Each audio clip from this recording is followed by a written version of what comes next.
Basically, the more something sucks, the better it is for you. And you might have heard this quote before, but the magic you're looking for is basically just in the things you're avoiding. The reason why we avoid things is because they're hard, they suck, and that's why we don't do them. Instead, we try and figure out other things that, are less painful, less sucky, do those things instead. But that's just basically procrastination, and you're doing that to avoid doing the sucky thing. Working 3 hours straight in deep work sucks, but it's something that you need to do. Running 3 miles sucks, but it's great for you. How I like to look at it is the more something is, the less percentage of people are actually going to be able to do it. And the less people that actually do something means that if you do that thing, you're at a huge advantage. And that's why for me, I like to look for things that other people probably don't want to do. And I know that if I do them, it's going to allow me to live a more untraditional life. It's going to give me results that most people don't get simply because they don't have the willpower to have that input. And yeah, it does make you different because most people, they just aren't going to do it. So please do more things that suck. Trust me, I never want to get into an ice bath and freeze my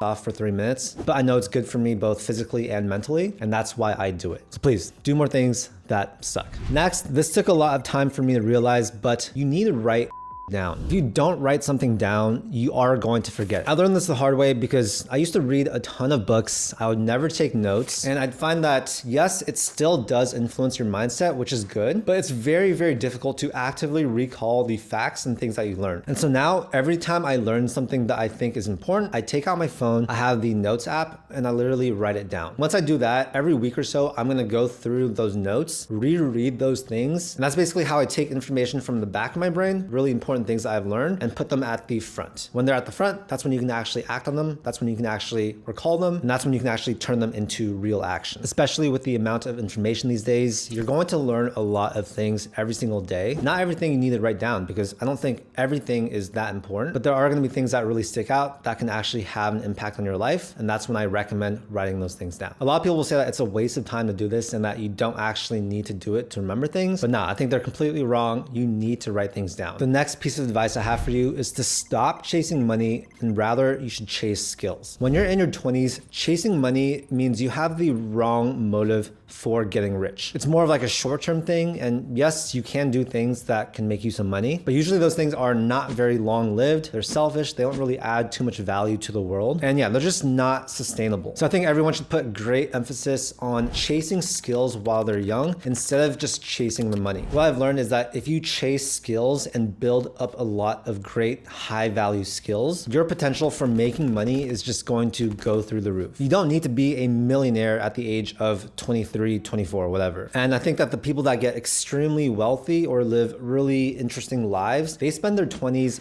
learning a ton of different things, getting really good at things, and then taking that, turning it into value creation, doing that value creation at scale somehow with a business or company, and that is how they get extremely, extremely wealthy. I actually spent the first half of my 20s not making that much money. Instead, I was building up a lot of skills. Yes, I did jobs and side hustles to make money at the time, but the best thing I got from those things was actually the skills that I was learning. And that's essentially what allowed me to build my businesses today and actually, reach some type of financial success.